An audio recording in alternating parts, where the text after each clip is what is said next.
Welcome back to the podcast. I am so glad you guys are here. All right, so let's dive into the topic for today. This is a saying my kids do a lot, and it drives me crazy, and it even makes me more nuts when I hear it from adults. Here it is. You ready? That's not fair. All right, I'm going to tell you why this makes me bananas. And maybe you'll come around to believe the same thing if you're not currently there. All right, first off, the concept of fairness. What exactly does that mean? Well, for a lot of people, I think it means, or at least how they understand it, is fairness means the same. Everything has to be the same parameters, situation, result, what have you. Everything's got to be the same for it to be considered fair. And I'm going to challenge that concept because that's not true. What needs to happen is it needs to be a level playing field, and that fairness needs to be complicit on individual strengths and capabilities. So let me just give you an example here. If you're talking about kids, since that's the first thing I mentioned was children. So I've got large range of ages in my kids, and the 6-year-old will say, well, I want to play 45 minutes of Roblox. That's not fair that my brother gets to play 35 minutes. Okay. Mind you, her brother, well, one of them anyway, the one she's talking about, he is 11. So he gets to play a little bit longer. Why does he get to play a little bit longer? Well, because he's older and he has, a lot more mental maturity. He has a lot more self-control. His brain can handle more screen time than what a 6-year-old can. And if you're sitting on the other side of this, like, well, a 6-year-old shouldn't play games at all. Okay, great. You can keep your opinion on that one. However, there's a lot of benefit actually to kids playing games together in the same room with one another. In fact, there's studies that have been done that have proven it is actually not detrimental to their brain development at all and could be helpful. However, that is not the point of the podcast, but I thought I would throw that out there because I know somebody is going to review or leave a voice, not a voicemail, dear Lord, an email chastising about crap like that. Anyway, moving on. Please edit this out. Edit that last rant out.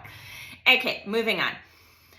Fairness does not mean the same. Fairness just means that you have a level playing field in which you can equally succeed or not based on your own abilities. So as we're referring to children, yes, they can both play. They can both do well. They can both excel in their gameplay. One will just have to do it lesser time than the other based off their current, cognitive abilities. So if you want to apply that same concept in business, when say you've got myself, I'll use myself as an example because I know myself the best. I have almost 7 kids. Well, there are women in my industry and some men, but I'm not going to put the men in the same category as the women because we are just different. Most women are the caregivers of their homes and their children, and they do the majority of the childcare. Yes, I know this is a generalization. However, facts are facts, man. They're not attacks. So we're just not the same. Most men in this industry are not working this full time from home. They are working it in the pockets of their day between commuting to a 9 to 5 or during their lunch break where they don't have family responsibilities. So am I going to say, well, it's not fair that he's successful and I'm not? I am, but if I weren't, am I going to say, well, that's not fair? Well, what wouldn't be fair about the situation? The playing field has been leveled, meaning we paid the exact same amount to start our businesses. We each have access to the internet, and we each will manage our time and make available what we can make available to work our businesses. What's not fair about his level of success? Maybe that he has more time? Well, we all have 24 hours in a day. So it's not that he has more time, mathematically, that would be correct. He doesn't have more time. He just has time that is maybe more available and more accessible to him because he's in a different season of life or is in a different situation. It doesn't make the fact that he's successful in business unfair to me. It just means that I'm going to have to adapt and overcome in order to compensate for the fact that he has different things accessible to him than I do. So you can take another woman on my team, for example. She has a huge Rolodex of contacts, and she's utilized them very well to launch a very successful business. And now she's got a very successful coaching program. I could arguably say, well, it's not fair to me. I don't have that kind of access to her same, contacts. I don't have that kind of Rolodex. Okay, but what's not fair about that? It's not the same. You're absolutely right. But it's not supposed to be. It's supposed to be individual, and it's supposed to have a level playing field. Again, she went through the exact same hurdles I did to start the business. She has access to the exact same resources I do, other than having a larger Rolodex, but that's not a resource to learn how to launch a business. We have the same corporate support. We have the same training programs. We both have access to outside training programs with mentors and coaches that we could utilize to help learn more about the business, more about marketing, relationships, all the things. We have the exact same access to that. Now, maybe her spouse makes more money or my spouse makes more money. It doesn't really matter in the end. If you start throwing out variables to justify why you are not as successful as the next person, that's where you will live, is in Excuseville and making excuses on your own failures. So how about we put all that to the side and stop saying something isn't fair when the playing field has been leveled for everybody, especially in the network marketing career field. There are no barriers to gender, race, religion, ethnicity, none of it. We all pay the same amount. We all have an internet. Everybody, unless you're living in the badlands of Africa, everybody has the exact same access as the next person. I can't speak for Europe. So if you're from Europe and you're listening, although there are many places in Europe I know that have very successful marketers, I'm not speaking for anyone outside of the United States of America. And, there may be small pockets and populations of people that maybe don't have great internet access. Okay, well, you can get into town. I know you can. There's either a bus system, there's an Uber, there's a friend that you can catch a ride from. Maybe you have a job there. Maybe you spend an extra hour. I'm just saying, if we start going down the path of it's not fair, I don't have this, why can't I do this, boo-hoo, woe is me, that's where you will live forever. So I talked about it on my Instagram a little bit more today, but I'm going to go ahead and flesh out this thought a little bit more here on the podcast, is the idea that you've got to start asking your brain better questions. When we come down this road of I can't, or this won't work for me, or what's another common one I hear? I don't know how to do that. Okay, first off, please, if you say I can't do something, your brain has already stopped trying to figure out ways in which you can. Okay? Do you understand that you are not in conscious control of your brain starting to figure out problems? Unless you assign it a job to start figuring out the problem. Your brain will look for solutions when you have open-ended questions. And you start with a point of curiosity. That should be the start point, is curiosity. Well, can I afford that trip to Europe next year? If I did X, would I be able to earn Y in order to go on that trip? If I studied 10 more minutes every day for my algebra test, could I get an A in the class? If I invested 30 more minutes into connecting with new accounts online, would I be able to increase my follower count and engagement? Rather than, oh, I can't make an A in algebra, I'm just too dumb, which is totally not true. Or I can't get my follower count up because these people just aren't digging me. Also not true. Well, true and not true. There will be people who do not like you. Shocker. Who's surprised by that? If you're surprised, wake up, join the real world, please, because not everybody's going to like you, and you've really got to be okay with that. I mean, this is, again, I love tangents because I'm a mom of almost 7 kids. So that's what happens. Squirrel, bounce, bounce, bounce, bounce. So here's what I need for you to do. Is I need for you, especially if you're a business owner, I need you to become so freaking magnetic that the people who like you, you want them to either completely love you or completely hate you. I know y'all are like, what?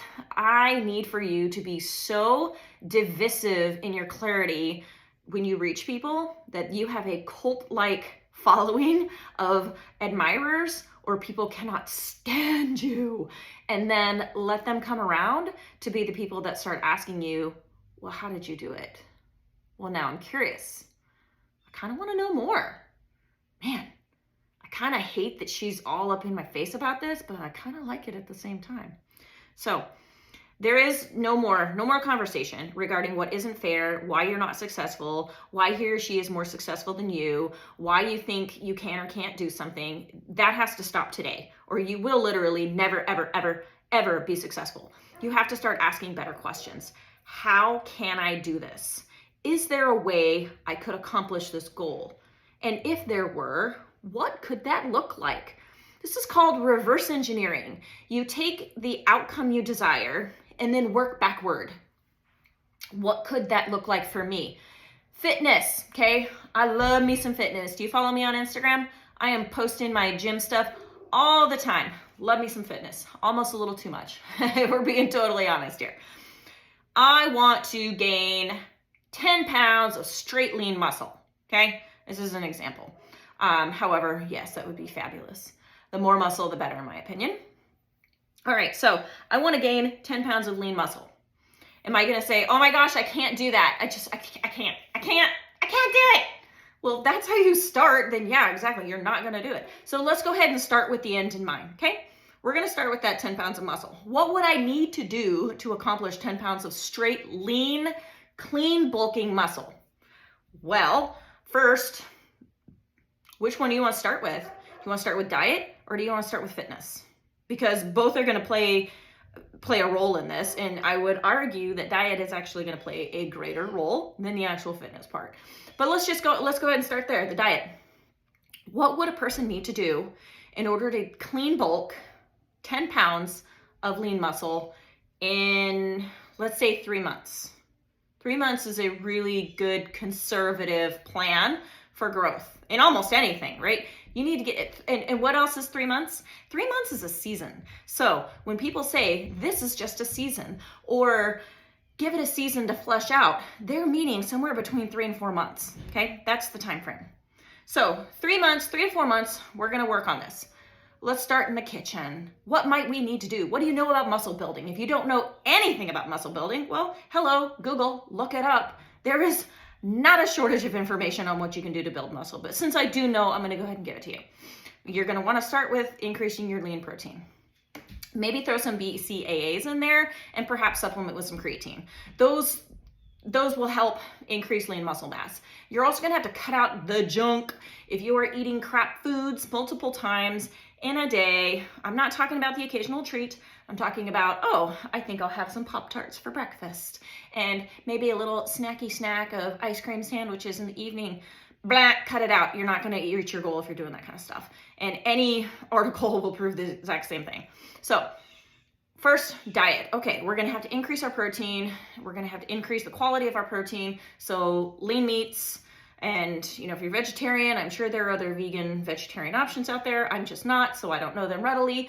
However, you're going to have to increase that. You're going to have to increase your water. Now let's talk about the gym. What might you do to achieve that goal in the gym? Well, you're going to have to pick up some daggum dumbbells, okay? You're going to have to put a barbell over your head. You're going to have to lift heavier than you're used to. You're going to have to get outside your comfort zone, and you're going to have to lift up a heavy weight. And you might make a weird face. And I mean, if you're watching on YouTube, you can see my weird face. You might grunt a little bit. You might even make a noise. But you might sweat. Dear gosh, you're going to sweat. But you're going to have to pick up heavier weights, and you're going to have to move them. You're going to have to move them efficiently, and you're going to have to move them with some level of precision for the particular muscle group that you're trying to work. Now, there are some people who are like, I don't know anything about anything when it comes to moving weights, lifting weights. Great. There's a little resource I like to call YouTube. Use it. They have videos everywhere. How to do a bicep curl. 1, 2, 3, 4 reps over and over again. They'll tell you probably way more than you need to know about exactly how far you should extend your arm, where it should come up to, where it should stop, what breaking it up into different segments look like. You get the point? I use this fitness analogy for probably way too long. But my point of the matter is you have to start asking your brain better questions and allowing it the time and opportunity to start figuring it out.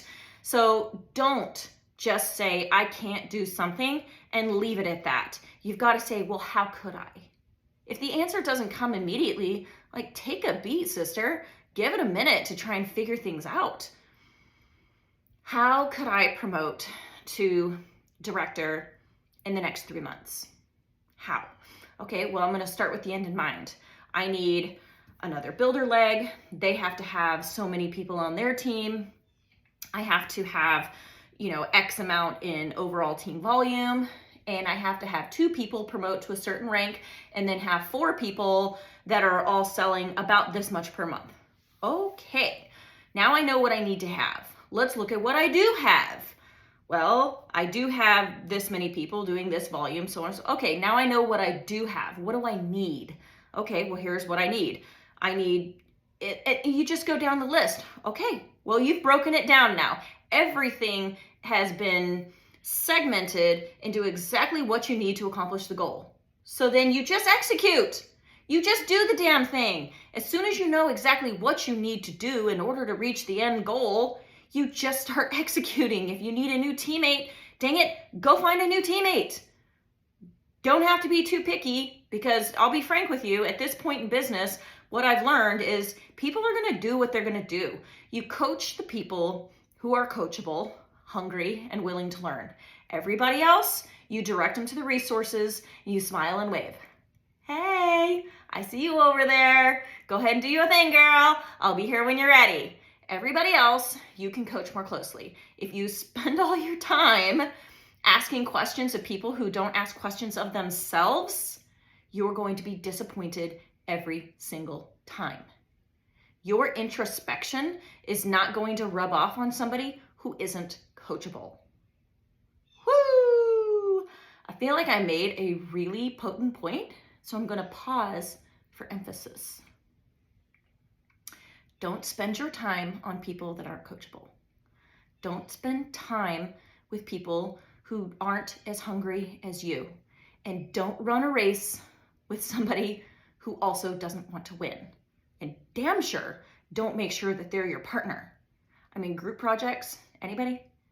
I had one heck of a time with group projects with my teenagers this year. Oh my gosh, there was so much. Well, so-and-so's not pulling their weight. So-and-so hasn't done their work. And I get it. On the teenage level, we're trying to teach people to work together. We're trying to teach, how to delegate appropriately, how to time manage. Like, I get all those skills. However, when one person isn't pulling their weight, somebody else is going to have to pick that up unless you just want to fail. So don't partner with people who are not as mature as you and are running after the exact same goal, because you are going to be disappointed. And that is true for every single area in your life. A partner, don't choose a husband or a wife that doesn't have the same goals in mind as you. Yes, those goals are going to change over time. I have definitely learned that in 17 and a half years of marriage, but he and I are always running the same race. We always have the end result in mind, and that means we're together until one of us dies. That's the end result.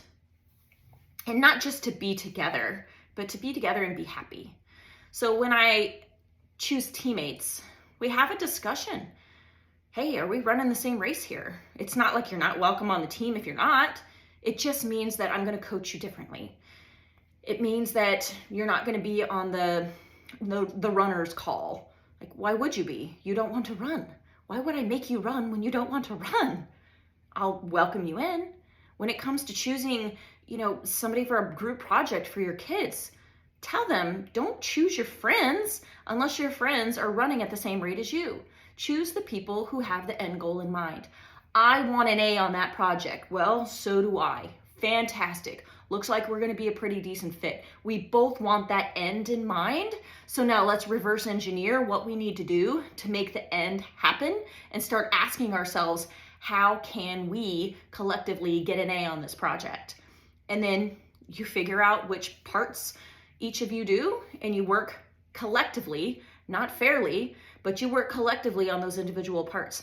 So going back to the fairness concept, if my daughter happens to be phenomenal at PowerPoint and her partner is not, but most of the project is PowerPoint, is it going to be fair that she does the majority of the project?